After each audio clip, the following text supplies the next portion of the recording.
Republicans have few options in Congress right now. As you know, they don't have any majorities. But Roy is calling on his colleagues, writing, "We need Republicans to stand up and say we're not going to fund the government on December 3rd with a continuing resolution if these mandates stay in place."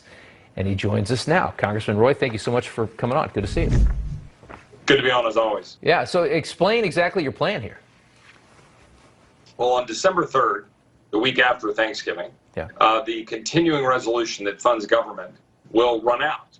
So the question then becomes, should any Republican vote to fund an executive branch? In other words, should Article 1 Congress, which has the power of the purse, as the founders gave us, should we give any dollars to the executive branch for President Biden to issue unconstitutional and unlawful mandates that are causing people to have to choose between their livelihoods and getting a vaccine which they don't want to get? In my opinion, we should not. I think that's a clear choice for us. I don't think that's a hard call. And so I'm encouraging my colleagues, and I think, Senator Marshall, Senator Mike Lee, other friends of mine in the Senate, they've been calling for that in the Senate. Let's stand united. Let's not do what those 13 Republicans did last Friday and go side with Nancy Pelosi. How many votes do you need to actually get that done? Yeah, in the Senate, 41 Republicans could block whatever funding mechanism the Democrats want to put forward and force them to have to make a tough choice. Do they want to shut down the government, or do they want to say, okay, let's let government proceed, but let's not force Americans to get a vaccine that they don't want to get? In the House, people say, well, why are you going to worry about it? You can't affect it in the House. Well, because we should stand with senators. House members should say, you know what, we're going to join you, and we're not going to fund it. Let's all get together on the message. Let's be really clear. Let's not fund a government that's going to be exacting tyranny over our American brothers and sisters. Let me ask you about Van Drew and the other 13 that just voted for infrastructure for a second, because I'm seeing this all over Twitter. People are going nuts on these 13. Obviously, the reconciliation bill, the Build Back Better, is atrocious and a nightmare. I think we all agree on that. This bill that just passed, though, was written in large part by a lot of Republicans. A lot of Republicans had their fingerprints all over that bill. When I look through that bill, I do see a mostly infrastructure bill that would do a lot of good. What is it about this bill that you find so repulsive that you're so angry that it got through? Well, first of all, it's $1.2 trillion. It's only a little over half of it that's actually infrastructure, okay? A good chunk of it has an enormous amount of dollars that goes to empower Pete Buttigieg and the federal Department of Transportation to make decisions. And this is a guy who was just claiming that bridges are racist. It also has a significant number of provisions in it that would basically lay the foundation for the Green New Deal. A lot of electric vehicles, a lot of mass transit, a lot of dollars that go from red states, frankly, to blue states, a lot of empowerment of bureaucrats to make decisions about how our dollars are spent to advance the Green New Deal agenda. That is an anti-carbon, anti-fossil fuel, anti-pro-America agenda. And so, in my opinion, they were basically adopting a bill that wasn't good on the merits, but even worse, it sides with Democrats who we had them on their heels. They just gave them a political victory on Friday night and had no reason to do so. And I see the politics of it, but let me ask you this. I mean, I understand that it's only mostly about half of it is what we regard as real, true infrastructure. Yeah. I get your complaints about it. But in a country this polarized, we couldn't get this done under Trump. If we didn't get it done under Biden, at what point am I riding across the Brooklyn Bridge and it just falls into the East River? It's like, how do we ever get this done is my question, because there's always going to be one side in power and the other side's going to hate the bill.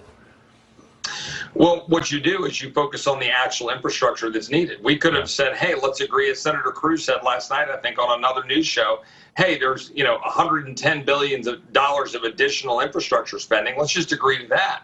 But I'm not going to allow a gun to be put to my head to say, well, you're not going to get infrastructure unless you embrace this radical agenda and go say that my tax dollars, look, Texans only get about 85 cents on the dollar back of every dollar we send to Washington. Right. Our dollars are getting stretched out and sent to New York, getting sent to Boston. What? So they can build bike paths, so they can build, mass transit up in the Northeast. Look, I want to get our dollars back. I want to make sure we have roads that don't crumble and bridges that don't crumble. But I'm not going to be held hostage to a radical leftist agenda. And I'm not going to listen to 13 members of the United States Republican Conference in Congress goes, hey, I'm going to go side with Nancy Pelosi and give them a hall pass for their radical agenda. And 19 senators as well.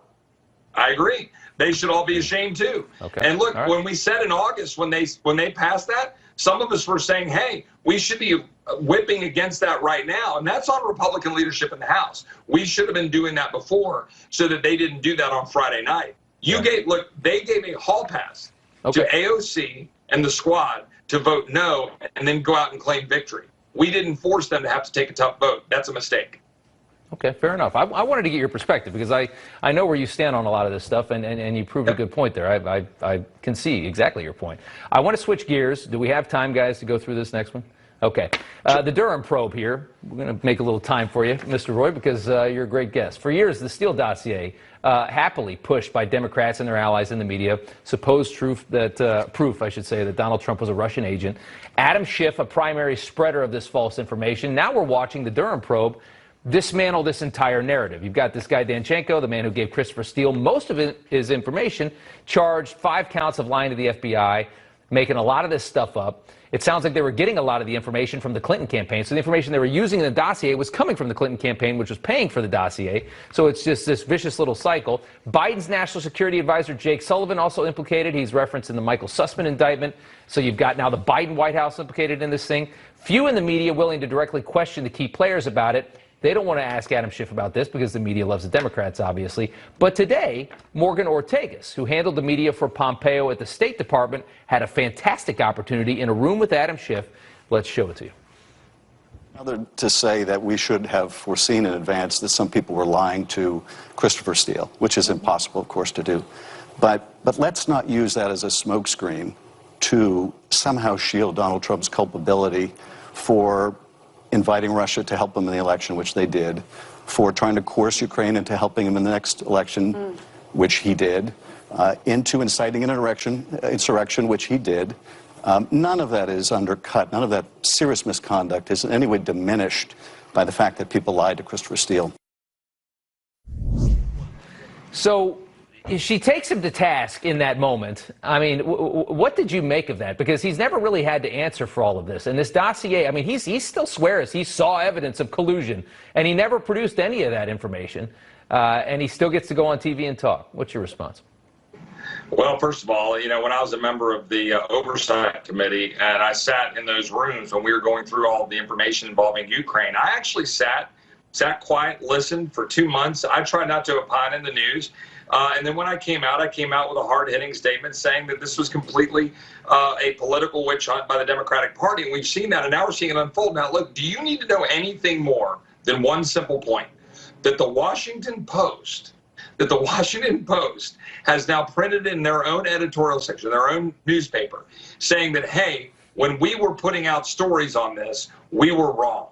Like if the Washington Post is doing that, then why can't Adam Schiff acknowledge that they were wrong, that they manufactured this, that they ran on Russia collusion and it was a complete hoax, and they were using that to try to purposely undermine the Trump administration. And you can have issues with different things about policies, but they were trying to do that to undermine the administration from day one, and we know that. Everyone with half a brain sees that. It is unbelievable. You had the Clinton campaign paying for a dossier, and the guy getting the information is asking the Clinton campaign, all right, what information do you want in the dossier? And then we're going to write it up, and then we're going to get it to the FBI. It's unbelievable. Congressman Chip Roy, we took way too much time, but we appreciate you spending it with us. Thank you so much for joining us tonight. Good to see you. Always happy to join you, Rob. Take care. God bless.